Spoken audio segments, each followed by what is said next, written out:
Bon, vous l'avez vu dans le titre, je m'interroge sérieusement et donc je vais vous expliquer ce que j'en pense. Et voilà, comme ça, vous allez pouvoir partager vos avis. Ça m'intéresse. Donc là, les 2 derniers jours, je me suis amusé à tweet pas mal en anglais. Donc histoire de promouvoir les choses que je mets en place, les choses que je développe, histoire de me faire remarquer. Tout simplement parce que je pense, bon, au niveau du marché français, j'ai pas réussi à tout, entre guillemets, conquérir et à atteindre tout. J'ai que 9000 abonnés. Mais en créant ces applications comme FundingView, ce genre de choses, je vous le rappelle, mon site personnel, ça m'a rapporté énormément de choses. Donc déjà, le premier truc qui a été flagrant, pardon, c'est le fait que j'ai reçu des yaps. Donc j'avais jamais reçu de yap. Et en fait, le fait d'avoir construit des trucs, ça m'a rapporté des yaps. Donc ça, c'est un premier truc. Ça veut dire que mes tweets arrivent maintenant dans le feed de gens intéressants. Il y a des gens qui réagissent avec moi. Et quand je regarde ma carte sociale, j'ai explosé en termes de smart followers. Donc j'ai 41 smart followers. Dites-vous, à l'époque, je n'en comptais que genre, je crois qu'ils étaient 5, 6. Voilà, ils étaient au nombre de 10. Ok, voilà. J'ai pris 30 smart followers en l'espace de 1 mois, 2 mois, simplement en développant ce genre de choses. Donc pour moi, je pense que d'un point de vue développement personnel, le fait de tweeter en anglais pourrait m'apporter une plus grande portée et d'aller plus loin. Surtout si je veux développer des applications encore plus. Donc j'ai essayé de faire des tests. Ok, ça marche un petit peu, j'ai un peu les codes, mais c'est vrai que si j'avais fait un tweet comme ceci, là le truc en anglais, si je l'avais fait en français, je sais que j'aurais beaucoup mieux performé. Et c'est le cas sur beaucoup, beaucoup de choses, même celui-là. Je sais que ça, si je l'avais fait en français, ça aurait bien marché. Donc c'est là où je me dis, est-ce que je me concentre en français, là où je sais que sors du lot plus facilement, ou bien je vais en anglais. Ma décision, elle n'est pas encore prise. C'est pour ça que j'alterne un petit peu des deux. J'ai essayé de regarder, par exemple, ceux-là en français, ils ont bien marché. Eux, en anglais, un petit peu moins. Genre, le mieux que j'ai fait, c'est genre 5000. La vidéo, 3000, alors qu'en français, je crois que si je fais une vidéo comme ça, c'est genre, allez, 20 000 impressions. Enfin, bref. Donc, pareil, je l'ai vu ici, quand j'ai fait le tweet en français sur le plus gros chantier de FundingView, 5000 vues, là 1500 vues. Bon, là je parle beaucoup de vues, donc je fais un peu le mec matrixé. Les vues, c'est pas une finalité, même si c'est très important pour l'algorithme Twitter et pour me faire repérer. Donc voilà. Est-ce que je passe en anglais pour pouvoir me focus et pouvoir partager tous ces projets-là à un plus grand monde? Parce qu'en fait, déjà, tous ces projets-là, déjà, je les fais déjà en anglais, en fait. Tous ces projets-là. Et les seules personnes qui arrivent dessus, bah, c'est. Enfin, les seules personnes. La majorité des personnes, c'est des Français. Donc, pour FundingView et XP Paradex, LiquidView, c'est plus du tout les Français. C'est beaucoup d'Américains, Indiens, Chinois. Parce que ça tourne sur leur CTA eux. Donc voilà, c'était un peu comme la décision de Joestar. Je pense que d'un point de vue évolution, pour connecter avec plus de personnes et des opportunités professionnelles, j'ai l'impression que l'anglais pourrait me porter plus loin. Mais ça me rend triste un petit peu parce que j'aime bien faire les vidéos en français.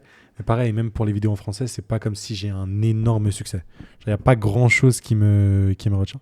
Et sûrement que le fait que je n'ai pas un énorme succès en français, c'est principalement dû à moi. Je veux pas dire que je mérite plus ou quoi que ce soit. Généralement, l'algorithme est très bien fait. Donc voilà. Ça reste quand même des stats très corrects pour tous les sujets que j'aborde. Donc 260 vues, etc.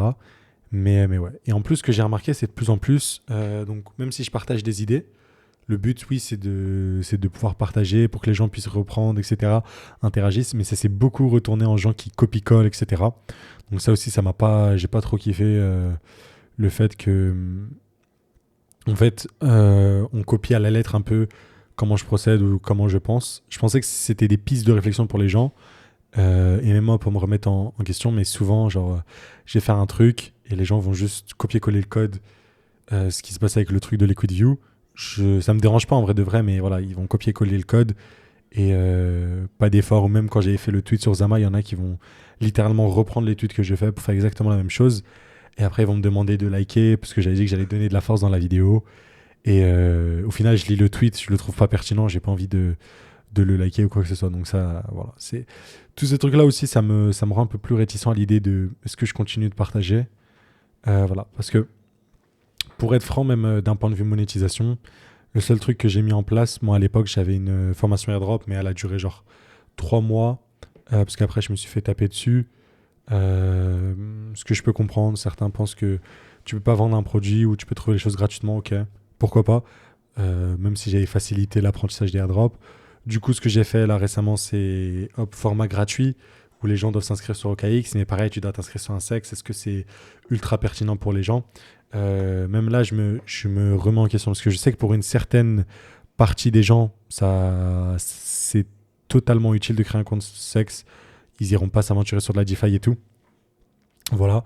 Mais pour moi, personnellement, par exemple, j'irai pas sur un OKX. Encore moins si ça commence en janvier 2026 à transférer toutes mes données au fisc ou ce genre de choses. C'est des, c'est le genre de trucs, même si j'ai rien à cacher, j'aime pas trop ce genre de choses. On sait très bien, ils arrivent bien à trouver la petite bête. Enfin bref. Du coup, même ça, en vrai de vrai, pour moi, c'est un bon. Je l'aurais fait pour les ressources que je mets en place et le fait de s'inscrire sur OKX, je l'aurais fait. Je l'aurais fait personnellement. Mais voilà, tout ça, ça me fait réfléchir. Et moi, ce qui me fait kiffer, pardon, c'est construire des trucs. Et je pense que pour étendre mon message, étendre mes trucs, l'anglais semble être la meilleure solution. Je vois pas trop, et peut-être que c'est l'effet bear market, l'effet pessimiste que j'ai, je vois pas trop, sauf si je veux m'orienter dans la route Asher, c'est-à-dire mettre ma grosse tête et commencer à parler à fond d'alcoin et parler de sujets tendances et parler de politique et parler de bidule. En vrai, je m'en bats les couilles, juste pour être franc. La DA sur la chaîne, c'est juste faire un maximum de sous, enfin, trouver les opportunités sur ce marché-là. C'était les airdrops, ça va être les perpdex, ça va être les outils, ça va être tweeter, etc., utiliser ce qu'on a fait. Donc voilà, c'est ça le but, de dégager du profit sur ce marché-là. C'est un peu on va dire la DA. Je sais pas si ça a lieu d'être, parce que même là, je réfléchis, je me dis, bon, il y a des trucs que je veux pas partager sur YouTube juste pour garder l'alpha pour moi, en fait. Avant, là, j'étais beaucoup en mode partage sans filtre, mais du coup, ok, c'est un truc aussi que j'avais tweeté là.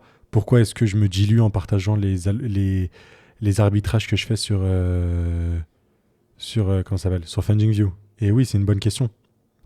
En gros, j'expliquais que je dilue une alpha pour en récupérer une autre. L'alpha, c'est genre les funding. Et je peux trouver les bonnes paires. Ok, cool. Mais bon, si j'ai que 10 000 à exploiter, ou même 20 000, même 100 000, vas-y, je vais faire 60% d'APR à l'année. C'est cool, hein, 60% d'APR. Même si avec 100 000, tu ne feras pas 60% d'APR, tu vas modérer le risque. Mais bon, imaginons, on fait 30. Allez, je vais faire 30 000 à l'année, ce qui est très très bien. Je sais que si je mets ça au service d'une app comme FundingView et tout, je peux performer de dingue les retours sur investissement que j'aurai. Et vous avez bien compris que je ne ferme pas le déclat neutre avec 100 000 balles. Donc j'ai tout intérêt à diluer cette alpha-là si j'arrive pour en débloquer une autre. Donc sur YouTube, c'est un peu pareil. Le fait que je fasse des vidéos et tout, c'est pour choper des vues, c'est pour choper entre guillemets une audience qui va me permettre de débloquer quelque chose d'autre ailleurs. Par exemple, pour les airdrops, ça va être intéressant pour moi de diluer mon airdrop pour deux choses. Un, pour le rendre plus viral, ok, pour avoir des farmers qui viennent farmer après moi. Parce que des farmers qui viennent farmer après moi, ça pump, si vous voulez, la valorisation du point, par exemple, ou du projet, etc. Premier truc. Deux, tu gagnes en notoriété, donc les gens te DM, connectent avec toi, sont intéressés par toi, etc. Te traitent mieux déjà. Voilà, t'as un meilleur statut social.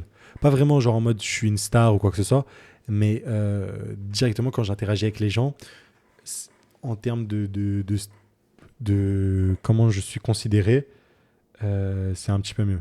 Je le remarque quand je parle avec des projets, etc. Je suis moins si moi je vais DM un projet, enfin même Orderly qui m'a DM là récemment, si moi je vais DM un projet là maintenant, ou si Ilyes il y a 3 ans aurait DM un projet, ça aurait pas été la même. Ça aurait pas été la même. Même si on doit faire des efforts pour traiter tout le monde de manière égale, indépendamment, notre esprit humain fait ce genre de choses. Bon, je divague énormément, mais vous allez comprendre où je vais en venir. Du coup, c'est le premier truc. Du coup, faire des vidéos comme ça, diluer mon alpha, ok, cool, pour des vues, et peut-être pour ensuite, du coup, donner de la valeur et donner envie aux gens de s'inscrire sur OKX et de pouvoir profiter de tout ça. Ouais, ça peut être intéressant, mais au final, ça me rapporte pas assez. Pour le temps que ça me demande, et ce que c'est, si on est honnête, ça me rapporte pas assez. Peut-être que je pourrais voir le jeu long terme, ça c'est une possibilité, mais je vois pas comment monétiser tout ça à long terme, de manière viable et sans me rendre fou. Parce que il y a certaines personnes qui sont très intéressantes et j'aime bien discuter avec eux ou même partager ce que je pense, comment je réfléchis, un peu ma méthodologie. Puis il y en a d'autres où, genre en mode, c'est. De toute façon, il y a toujours comme ça, et t'as les gens qui sont intéressants et t'as les casse-couilles. Mais bon, en majorité, c'est des casse-couilles. Et voilà, donc même là, d'un point de vue mental, ça me prend beaucoup d'énergie. Et je me dis, je préfère prendre toute cette énergie-là et juste le focus sur Twitter, build des trucs. Et même au niveau de YouTube, j'ai envie de garder ce côté où je partage des alphas. Mais si je le fais en anglais, je sais que ce sera beaucoup plus rentable. Voilà, c'est surtout ça le truc. C'est quitte à diluer un petit peu d'alpha sur certains sujets pour gagner en notoriété, pour gagner en visibilité, pour gagner en utilisateurs sur mes applis ou sur les projets que je fais pour tout ça. Si je le fais en anglais, ça peut aller plus loin. Au début, c'est sûr que ça va pas marcher, mais peut-être qu'en anglais, j'irai plus loin. Et après, je me dis aussi en français, par rapport au début, on commence à être pas mal. Genre 200 vues par vidéo sur des sujets de geek comme ça, c'est quand même correct. Et en plus, on est dans une phase où le Fear and Grid, il est au plus bas. On peut le regarder sur le site, il est à 29. Donc, beaucoup moins de trucs. Et ce que je devrais regarder aussi, c'est surtout les recherches Google. Je dis le Fear and Grid parce que c'est souvent corrélé aux recherches Google, mais on est au plus bas aussi. Voilà. Mais je sais pas, en fait, ce truc-là de partager des trucs pour qu'on faire de l'argent avec tout le monde, c'est cool. Mais je sais pas si c'est quelque chose qui est viable sur le long terme. Euh, je pense que vous voyez ce que je veux dire, mais je sais pas si je veux tout le temps partager. Avoir un petit groupe de dégènes comme sur le Discord, ça j'aime bien. Mais genre sur YouTube et tout ça, ou sur Twitter, juste partager des guides. De moins en moins, j'en ai fait de toute façon des guides airdrop comparé au début ou des tutos à proprement parler. Et c'est pour ça que j'aimais bien cette chaîne, parce que je parlais de plein de sujets. Et c'était pas forcément des guides de A à Z, mais c'était plus du, on raconte des histoires et ce que je pense, etc. Enfin voilà, discussion, en gros. Et voilà. C'est pour ça que j'aimais bien. Donc je sais pas, est-ce que. Je trouve que la chaîne, elle marche très très bien quand même pour ce que c'est et pour le temps que ça me demande. Donc je pense pour l'instant la garder, mais je réfléchis sérieusement pour mon compte Twitter au moins en anglais. Et quitte à être en anglais là, euh, autant avoir aussi une chaîne YouTube en anglais. Peut-être garder celle-là en français pour la communauté française. Mais voilà, après ça scinde trop, ça dilue trop, ça demande beaucoup d'efforts. Donc je sais pas comment prendre le virage. Et je vois de plus en plus de Français qui fonctionnent très très bien à l'étranger. Genre, je sais que pour ceux qui connaissent Marc Lou, il parle beaucoup de développement, de ça, ce genre de choses. C'est un Français, même avec son accent français, il cartonne du côté anglais. Et pour le coup, oui, il y a le travail qui va avec, hein. Je vous dis pas du tout le contraire, je vous dis pas le contraire. Donc, ouais, bah, il cartonne de dingue. Et ouais, c'est beaucoup de travail et c'est difficile de sortir du lot quand la poule elle est plus grande qu'en France, tu vois. Mais voilà, il y en a d'autres même dans la niche crypto, il y en a beaucoup. Celui qui fait le podcast One Shift Happen. Voilà, directement, ça t'ouvre beaucoup plus de possibilités. En français, t'es vite limité. Pareil pour le podcast. Je sais pas s'il y a un avenir pour le podcast Au Coin du Feu. Ok, il y a une grosse communauté française, mais on reste très limité en termes d'intervenants, de choses à raconter et tout. Et voilà, je peux pas me permettre d'investir autant d'argent, de professionnaliser le truc. J'aimerais bien professionnaliser le truc, mais en français, ça ne serait pas rentable. J'aurais un mec comme CryptoCoulis, ok, c'est pas mal ce qu'il fait. Ce serait un truc comme ça qu'il faudrait viser. Mais je n'ai pas les capacités à l'heure actuelle. Donc, donc voilà. Il y a de moins en moins de choses du coup qui me retiennent sur le côté français de la crypto et de plus en plus interagir avec le côté anglais malheureusement. Donc voilà. Et juste pour terminer, donc pour regarder notamment CryptoCoulis qui a de très bons intervenants et il y a des très bons intervenants en français. On a eu par exemple sur le coin du feu, on a eu Nicolas chez Paradex, on a eu Abdel de chez Starknet, on a eu Caledora de chez Ostium. Il y a le mec de Morpho qui parle en français, le mec de chez Swissborg. Ils font plein d'autres trucs chez Swissborg, des projets DeFi. Donc c'est pas mal. T'as des mecs qui font du minage. Je sais plus comment il s'appelle lui. Je crois qu'il a un truc qui s'appelle. Je sais plus comment ça s'appelle du minage. Bref, t'as des trucs comme ça. T'as les mecs de Beatstack là avec. Je crois que c'est ce chauve là, le mec de Beatstack. T'as qui d'autre Ouais, t'as des mecs sur BitTensor. Voilà, il parle de Victor Crypto, mais lui, je crois que lui, il bosse dans un subnet là de prediction market, donc c'est pas mal. Donc ouais, il y a quand même, mais on voit que c'est quand même, ça va être vite limité. de ce côté-là. Alors que quand tu vas regarder du côté, je sais pas, les interviews de Picsou, il y a du monde, il y a du monde en anglais. Enfin, il y a le Guard Show aussi que j'aime bien, Empire Pod. Donc ouais, en fait, et même quand je regarde eux, quand ils ont des invités pertinents, je vois même que eux, en termes de vues, ils galèrent en anglais, hein. C'est le même combat en anglais, ils galèrent aussi. Donc, si eux, ils galèrent en anglais, je sais pas comment en français tu peux performer de dingue. Donc ouais, je pense que dépenser autant d'énergie là-dedans, je sais pas si c'est viable à long terme de ce côté-là, ok? J'ai essayé de voir, j'ai aussi essayé de faire, et peut-être que c'est ma faute, c'est moi qui suis mauvais, sur Instagram, ce genre de choses, c'est... Farmer des airdrops, c'est pas pour tout le monde. C'est difficile d'inciter les gens à vouloir apprendre et du coup de rejoindre la formation gratuite. Donc, donc voilà, il y a tous ces aspects-là qui font que je préfère juste me concentrer sur construire des trucs et tweet en anglais. Je pense que on va garder cette chaîne YouTube en français et le Discord, mais de plus en plus tweeter en anglais. Voilà. Dites-moi ce que vous en pensez, la vision que vous en avez. Est-ce que c'est peut-être une phase et que je devrais juste rester avant, jusqu'à que le marché y reprenne, ou est-ce qu'on tend vers quelque chose comme ça à long terme qui... C'est mieux que tu te focuses sur un truc qui t'offre plus d'opportunités, que ce soit d'un point de vue... Pas forcément vendre des formations ou affilier des gens, c'est pas trop ça que je veux dire. Et plus pour faire reconnaître mon travail de manière plus globale sur à plus de gens et les opportunités professionnelles, les connexions. Enfin, genre, depuis que je fais ces trucs-là et je suis en anglais, j'ai beaucoup, comme je vous ai dit, beaucoup de smart followers qui follow et beaucoup de gens, du coup, par conséquence, qui viennent en DM et ce genre de choses. Donc voilà. Bon, je m'arrête sur ça, j'ai parlé pendant 16 minutes. N'hésitez pas à partager du coup votre avis, ce que vous en pensez.